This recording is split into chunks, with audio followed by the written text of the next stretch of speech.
to Jaydeep.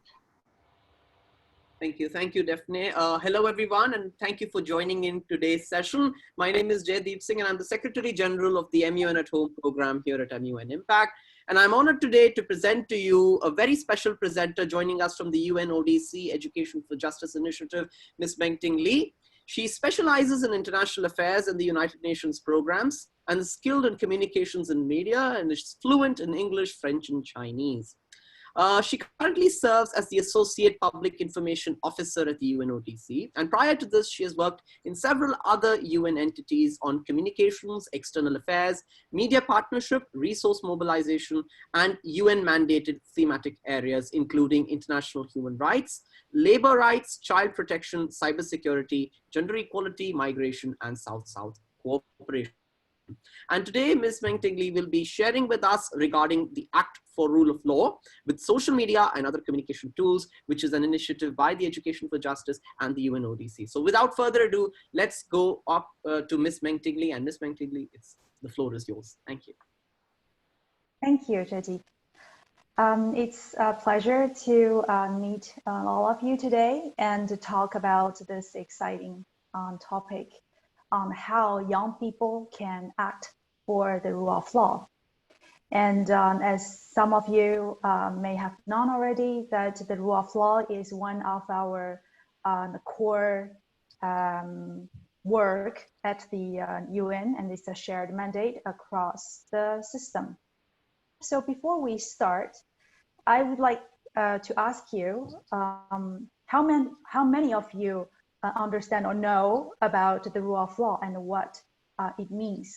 And this session today, as I have intended it for, is to be a conversational session. So I want to have a dialogue to not only inform you about some of the UN's position on certain mandate and issues, but also to understand young people's perspective, or the opinions that you may have over certain issues that we're working on. So if anyone wants to share with me, what do you think about the rule of law, how you understand the rule of law, please raise your hand and let me know.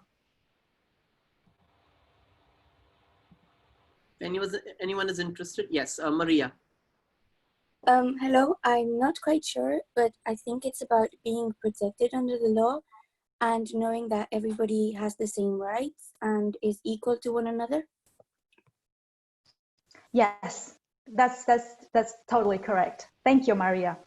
The rule of law, basically it means that we are all equal under the law. Everyone is equally accountable to the law and also equally protected.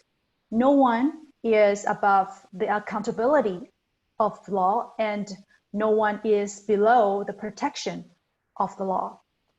So to start, to begin our session today, I'm going to share with you the presentation on the rule of law, and just to touch upon a few core elements.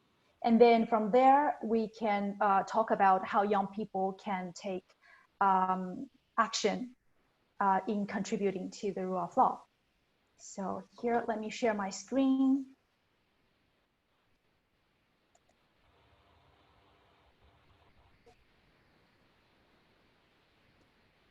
Is everyone able to see my screen? Yes? Yep. Yes, looks good. Okay, great. So what the rule of law means, basically, like Maria said, the UN's definition of the rule of law is that it is the principle that we are all equal under the law. And the law applies to everyone equally, no matter how wealthy or powerful the persons are, or even how poor or powerless they are. So everyone is accountable and also protected by the law. Laws are also need to be well known to everyone, and they must be justly and fairly applied, independently judged, and also, very importantly, consistent with the international standards for human rights, crime prevention, and criminal justice.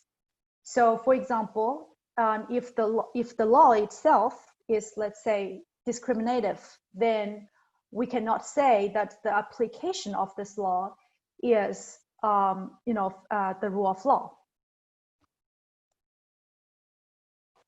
And why it is so important? Because for the UN, the rule of law is important to all three core pillars of the work that we do. It safeguards peace, security, and political stability.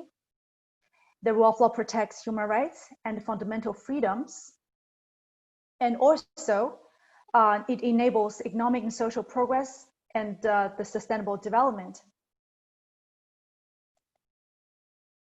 And what would happen if we do not have the rule of law?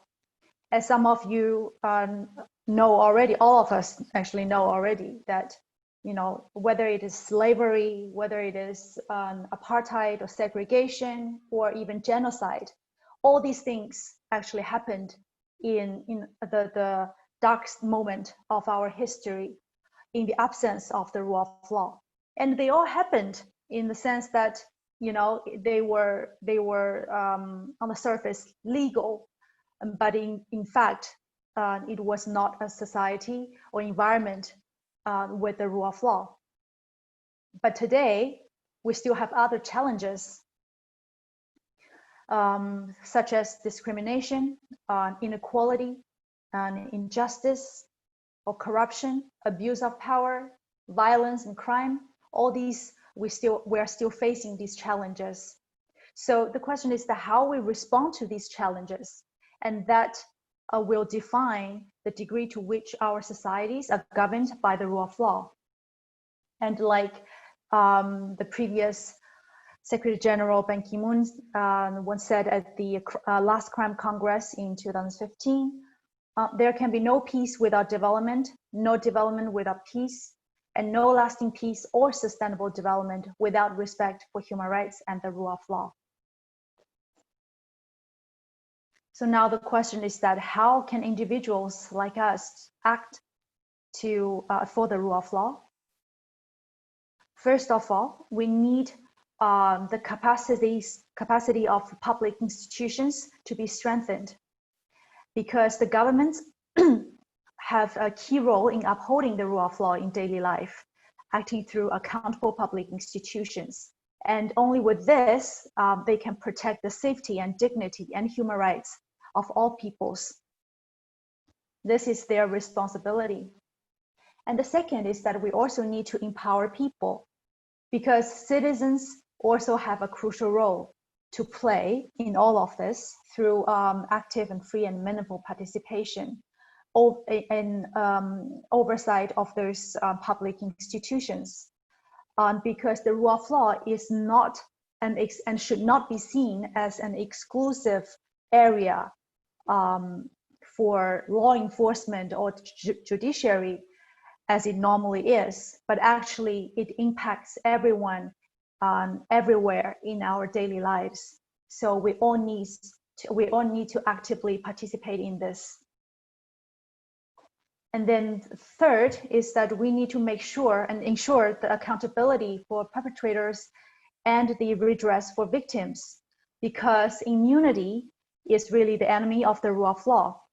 And in order to for the rule of law to function, those who violate the law and trample on the rights or the freedoms of others must be held accountable. And also the victims must have a right to remedies and redress for the harms that they suffered in every case. And here, the other previous SG of United Nations, Kofi Annan, has also said this. Often we mistake stability in terms of security and economic activity to mean a country is doing well. We forget the third and important pillar, that the rule of law and respect for human rights. And I think this is really this really matters a lot today, as we often tend to look at the progresses that countries made on how advanced they are in terms of economic progresses. But the thing is that what is the cost in all the, during the procedure, in the process? Whether, the development is being done at the cost of, resources, the global warming, the climate change, or the violation of human rights of citizens or minority groups. And all these should not be put aside, and economic progresses cannot be a reason to justify these things. And as young people, we also, have a particular role in all of this, because, in the in IPBES, I think that they said the young nowadays that we have 1.8 billion young people, and it is actually the largest generation of youth we have ever had in history. And that means that young people nowadays, if they want to contribute, they are really playing a very active force for the reform and for the rule of law and for the justice and human rights. And the advantage that we have today, particularly through technology, is that we are connected to each other like never before. And we already have seen lots of young people have been so politically active and taking actions or proposing solutions to drive these political change and social progress. We have witnessed, let's say, activists, lots of them, starting from the most recent, the Greta Thunberg for climate change, or Emma Watson for gender equality, and Malala for the rights to education for girls. And all these are great examples who are, encouraging or inspiring more young people to participate in governance and policy making. And this is how that young people can contribute to the society who respect the rule of law and hold our leaders, institutions, and all aspects of society accountable and play together, take up on their responsibilities. And another aspect in the rule of law would be the gender equality, because the gender equality is actually at the core of the conception of the rule of law, is the participation of all women and girls. And because women and girls represent half the world population, but at the same time, the gender inequalities are still very deep rooted in our societies, where women have been forced to confront patterns of discrimination and exclusion and abuse. So the rule of law is very important to recognize and fulfill the rights of women. But then on the other hand, at the same time, the women are also serving in increasing numbers as judges, lawyers, and government officials or community activists to contribute to our societies for justice, for human rights, and for the rule of law. Eventually, as we mentioned previously, that the rule of law also is quite important for the sustainable development, because as some of you may have heard about the Doha Declaration that was adopted also at the Crime Congress in 2015, that recognized the interrelated and mutually reinforcing connection between the rule of law and the sustainable development, because we actually need strong policies and strong public institutions to push the 2030 agenda and to achieve the 17 goals. Here we will also touch upon the SDG 16, and basically it is about peace, justice, and strong institutions. And through this, we can enable all SDGs That is why the rule of law is vital to achieving the Sustainable Development Goals. And it only can be realized if every nation has strong, effective, and transparent institutions based on the rule of law and supported by the public.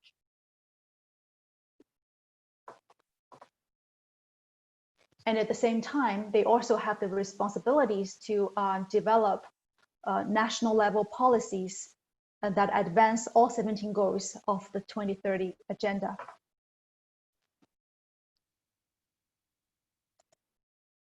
So the purpose of this presentation is that I would like to call on all of you to act today and shape on our common tomorrow through the rule of law. Okay, let me share with you a message from a young person. She is one of our rule of law champion, and her name is Damaris Akibe. Let me play this. My name is Damaris Akibe. I'm from Edo State in Nigeria. I competed in the Education for Justice artistic competition. I was inspired to write something on different forms of corruption that I've seen. Everything I talked about on that poem was something that I experienced or I've personally firsthand witnessed.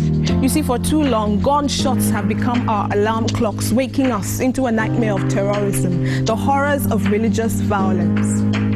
Many of us do not know what an ideal society should look like, and it's this ignorance that causes us not to be able to hold our leaders accountable when the time comes. I used to feel helpless, but not anymore. Our voices need to be heard in places that matter, becoming problem solvers, not issues of concern. Yes, it's time for a change. When you understand the rights that you have and the rights that your fellow human also has, you see that we have a more holistic, a better and a peaceful society. We as young people have the mandate to change the perception by what we do, by the way we think, by the way we act. It's time for a change. And so I will be the change. The little that you can do, it can become something massive that you never expected. I am here, and I am changed.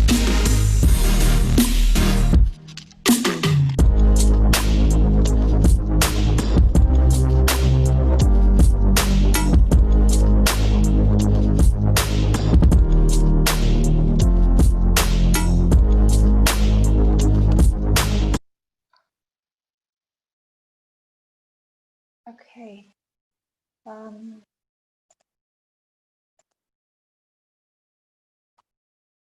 Thank you.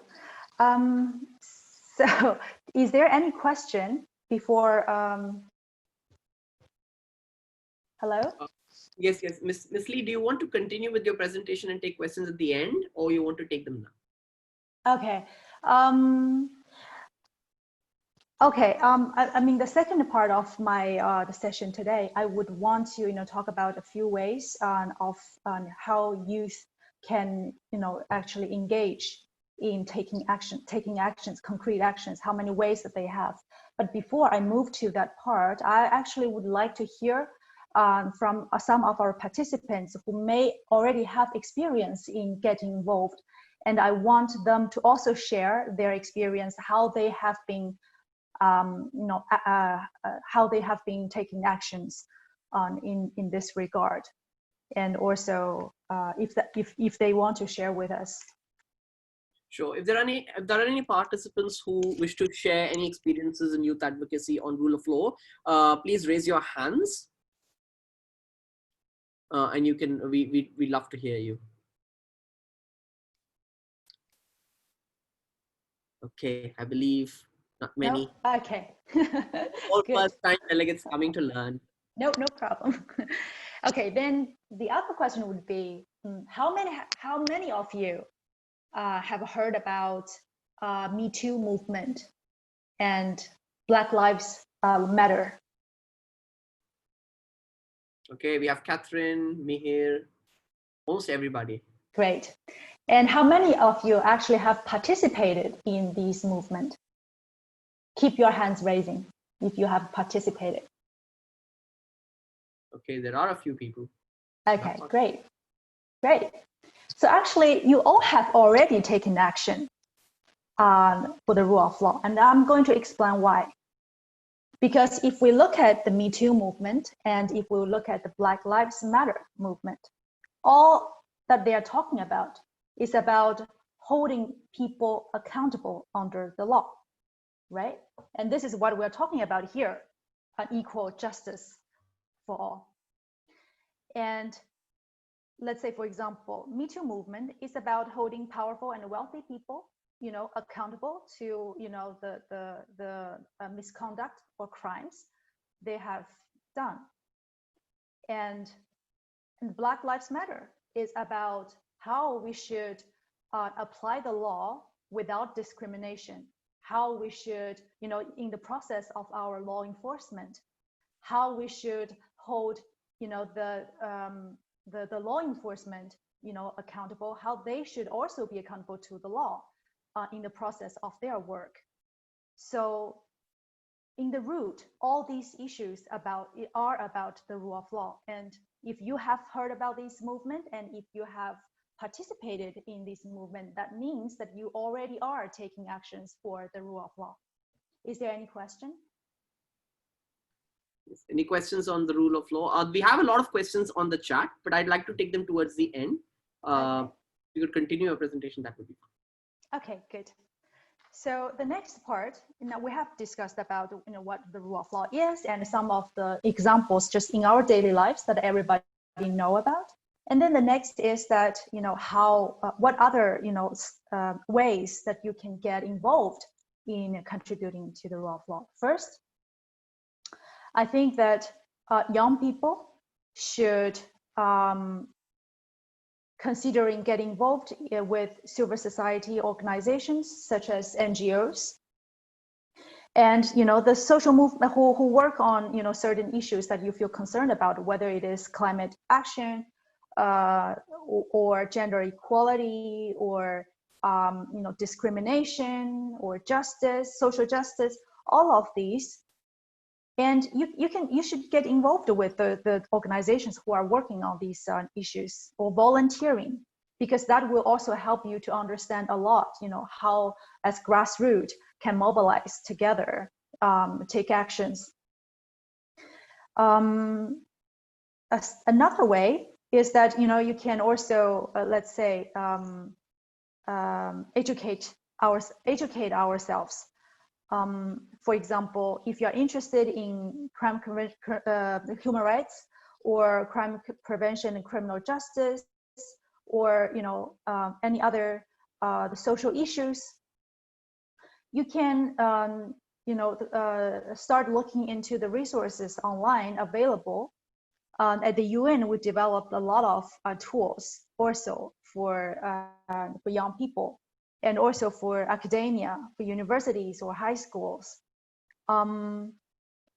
You can start with there, but then also you can also consider pursuing a formal education later on, whether in university or even beyond, to properly study, let's say, law or human rights or criminal justice, so that you can have even a more solid background knowledge of all these. And the third way is beyond education, is that you may even consider building your career for these issues, or with the UN, or in the government, or with an NGO. And I think all these actors provides ways for you to make a contribution to these issues. And I think another way would be supporting or acting in solidarity with people who are already within the system, whether it is, let's say, prison officials or police officers, or politician leaders who are advocate for reforms.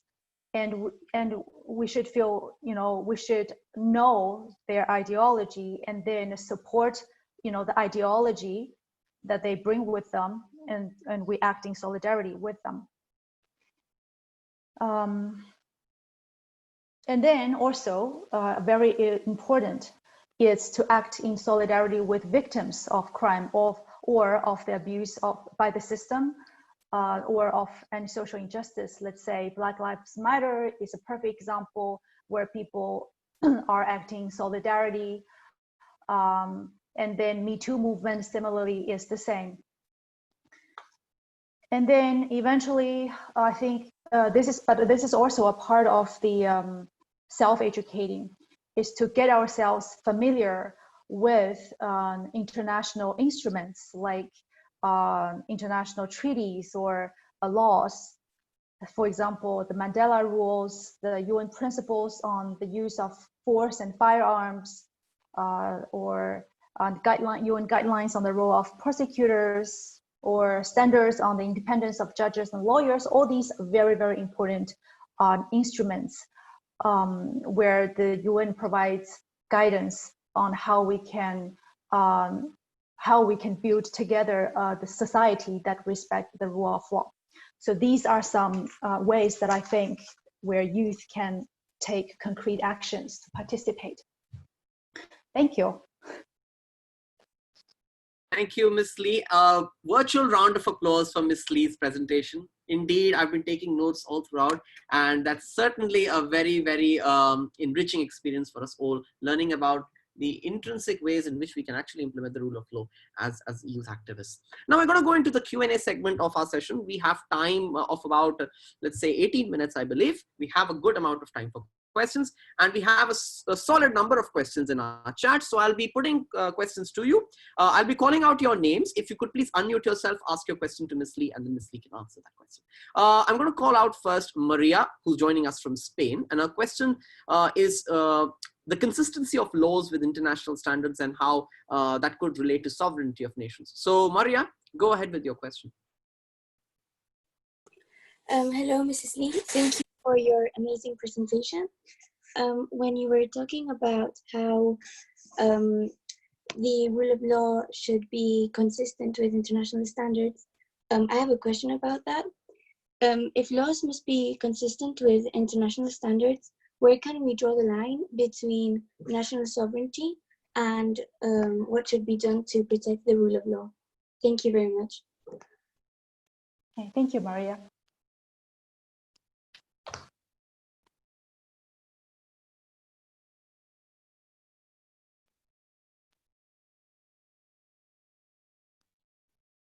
Shall I just go ahead answering the question each one by one, or you want to give me more questions together? No, I just carry on. Okay, thank you, Maria.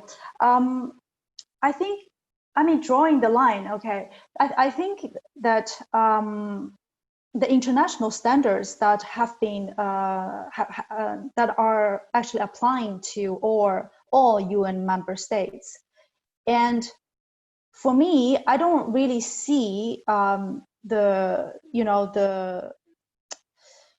do you say, I don't really see the conflict between applying international standards and sovereignty, because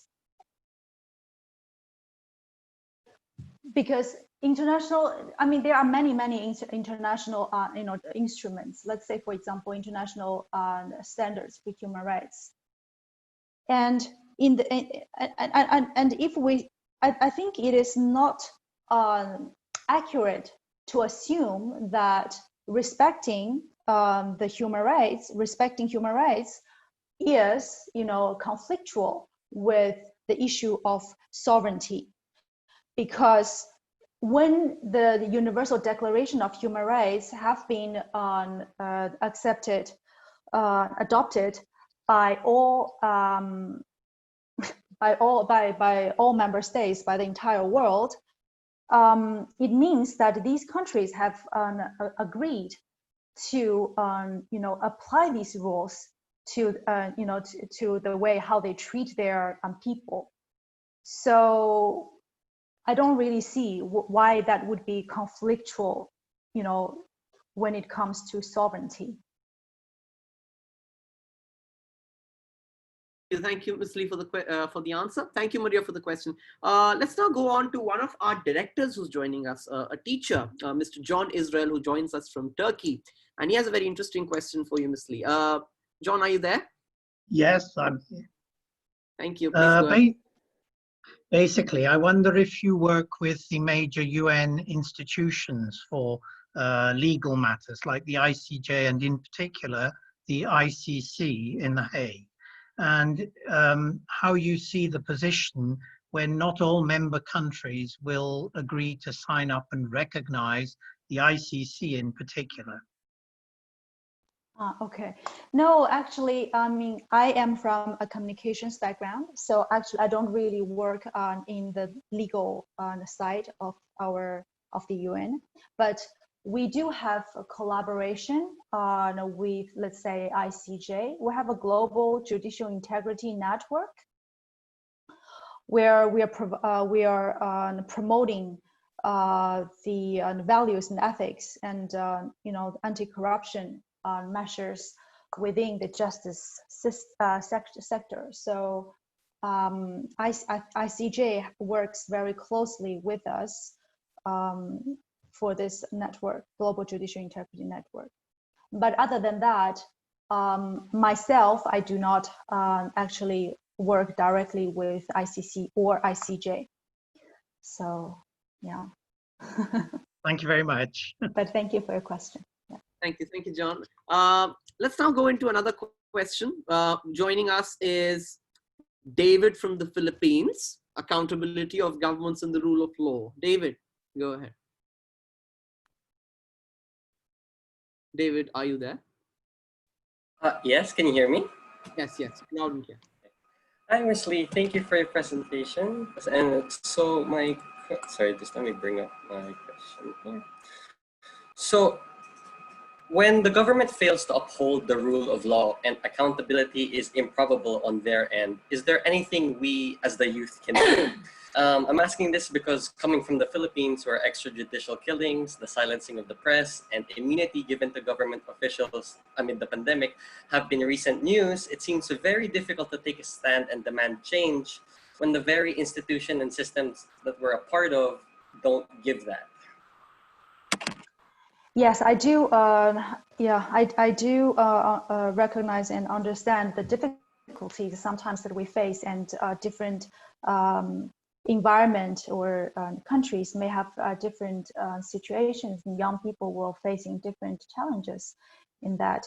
I think that what would be important is, first of all, to equip ourselves with the knowledge necessary. Whether you will be able to use it right away or not, it is definitely, you definitely need it at some point to take an action. So, for example, if you are concerned about human rights issues, or if you are concerned about climate, global warming issues, and I think that we all have, we all know that knowledge is power, right? And it's just a matter of when and where you can use that power.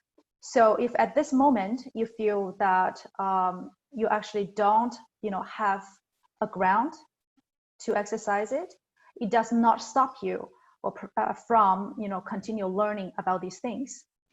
And then I believe that at somewhere or sometime you will find the opportunity and occasion to actually take a step, and by then you will be more ready than before.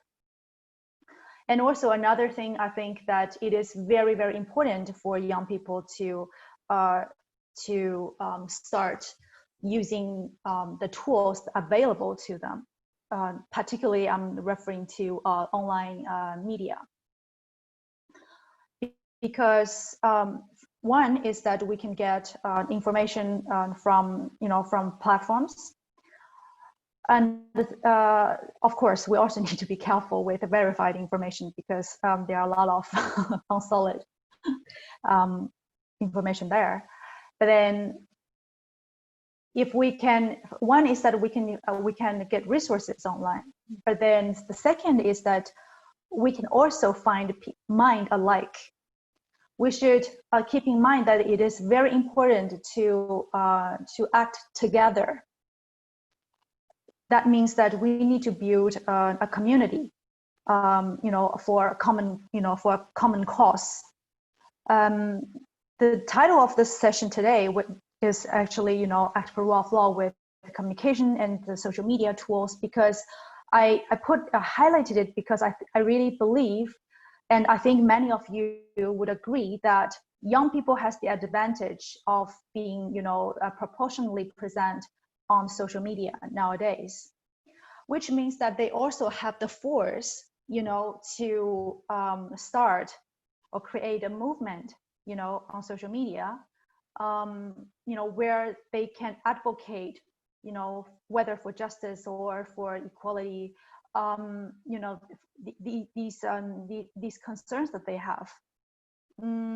For example, the Act for Rule of Law, this hashtag is actually coming from our campaign that UNODC going to launch soon. And we have Instagram, we have a Twitter, we have a Facebook, and all these, but we are just started going to build them. The purpose of having these tools is because we want to gather people who share the same concern, or who want to actually contribute for this common cause together, and to build the voice stronger. Because when the voice multiplies, your voice can be heard. Thank you. Thank you, David. Thank you, David, for the question. Thank you. Moving on to another question coming in from our press team member, Umema. Umema joins us from Turkey. Yes. So I have a question.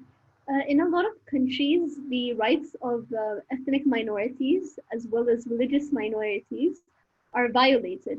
And there's this atmosphere, a general atmosphere among the majority population that this is okay and it's fine because, the more people there are, like from the majority population, the more they can vote for the leaders they want and everything. So how can youth advocate for ethnic and religious minorities in these countries?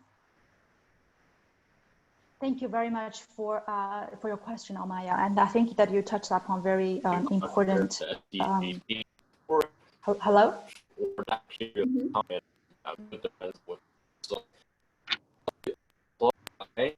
Hello. You can find a. I have someone speaking at the same time. Jasper. Yes. Hello. I believe. Yes, it's fine. Please continue. I'm muted. Okay, no problem. So basically, I wanted to say that, the rule of law is, particularly important for people in vulnerable minority groups, because the people from these groups, they rely, heavily on the law for the protection of their rights. That is why it is even more important that, we make sure the rule of law is in place so that these people are not left out, because no one eventually is below the protection of the law. And the young people, I think that what can we do, again, is using the tools that we have. First, we collect information around these issues that we feel concerned about. We learn about what are the instruments or the tools already there, to back up our argument. And then the third is that we find the mind alike. We look into organizations, the NGOs, for example, who work who work for the rights of the minority groups. We can probably get in contact with them, or even get involved with their work. And secondly, I also think that on our own, we can also, advocate or spread the word out online, because everyone has a medium at hand. We can start talking about these issues. You find people who you encounter who also share the same concern, and then you come up with, the ideas that you have and the messages that you want to spread out all together. I do also think that creativity is one aspect that can help amplify the voice of young people. And later, I even have an example to show you, how someone, a young person, can use their talent to raise the awareness about certain issues. Okay, thank you very much. Thank you, Mema. Thank you so much. We are in time for one last question. We need to wrap up in a few minutes. I'm going to give that question off to Anurag from Qatar. Anurag joins us from Doha. So Anurag, please go ahead. Yeah, hello. Hi. Yeah. Hi, So Nara. this question is on the light of protests such as Black Lives Matter. So the general public is losing their hope and trust in the criminal justice system. So I would like to ask you if the current criminal justice system is effective, and also I would like to know your thoughts on whether rehabilitation or incarceration of prisoners is effective in reducing the criminal behavior. Yes, I mean, I think it is shared knowledge that we are still facing structural discrimination and racism nowadays. It is not, a past history. We are still having the same challenges, and people are, from different racial groups are being discriminated, and racism is not old news. So it does exist also in justice system in different various countries, and I think that I think that is actually highlights why we need to act for the rule of law, because if the rule of law is in place, then the discrimination should not be there. So eventually, if we can hold, the government, the law enforcement, and the judiciary accountable to their conduct, and to make them realize that they need to do something about it, and then little by little, definitely not all together at once, because it's definitely a very, very long struggle, and we know that in this kind of challenge and the struggle have been taking centuries, and definitely it will not happen tomorrow, the equality. But that is also a reason why everyone needs to take action and do not get despair, because people who suffered in slavery or segregation, they did not give up just because it was even darker period of time back then. I just think that the rule of law itself is for the good or for the sake of the public confidence, and the public trust in the trust of the general public's trust in these government institutions are very, very essential eventually also for the political stability. So it's actually in everyone's interest, whether it is in individuals or in the public governments, that the rule of law needs to be in place.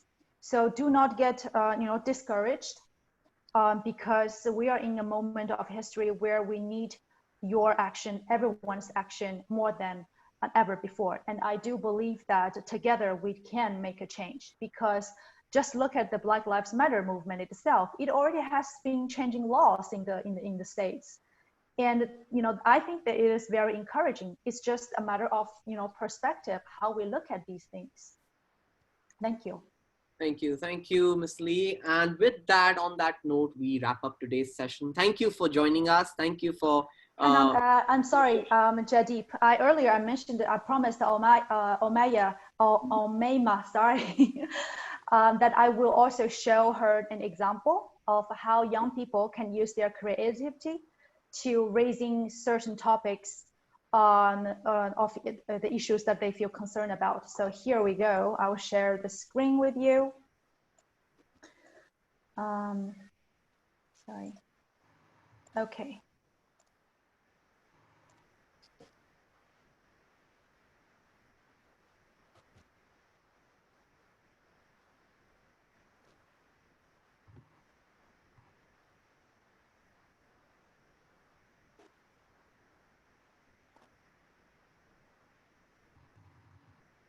Ms. Lee, just to confirm, are you sharing your screen? Oh yeah, I am sharing. I already played. Sorry, you couldn't see it? No, we can't. Sorry. Let me share it again. I'm so sorry. There we go. Can we see? Good. There's Daniel. Yeah. My name is Daniel Shen. I'm 16 years old. I do a Model United Nations, and I was doing research on UNODC, and I saw the competition, and then I was like, oh, I should, give it a try. I wrote a song about human trafficking. I also produced a music video that comes with it, and I won the competition for the E4J Youth Call proposal. A lot of people of the same age as me, they're actually very interested in the justice system and how to prevent crime. For my human trafficking song, it's already dedicated to SDG 16, justice. This song is called Keep the Plea and Set Them Free. I want to use this song as like a tool for everyone to understand the causes of human trafficking. It's up to you and me to be your family, to the life of the better. Signs to be clever, it's happening around you. Every country in the world is affected by these felonies. Challenges faced by all countries, regardless of the GDP.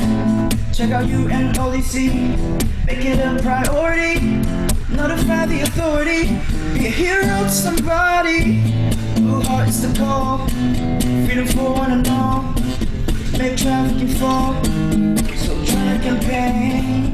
Before I came here, I thought that the best moment of this whole event is going to be me singing on the stage. But I learned that after like a conference, you come up with a completely new idea that you want to work on, like the SDG album. It's going to be like an album with 17 songs, and I'm going to like collaborate with different people around the world. Let's see. I hope that will become like a reality in the near future. I think there are a lot of teenagers and young people that are trying to make this world a safer and better place. Thank you.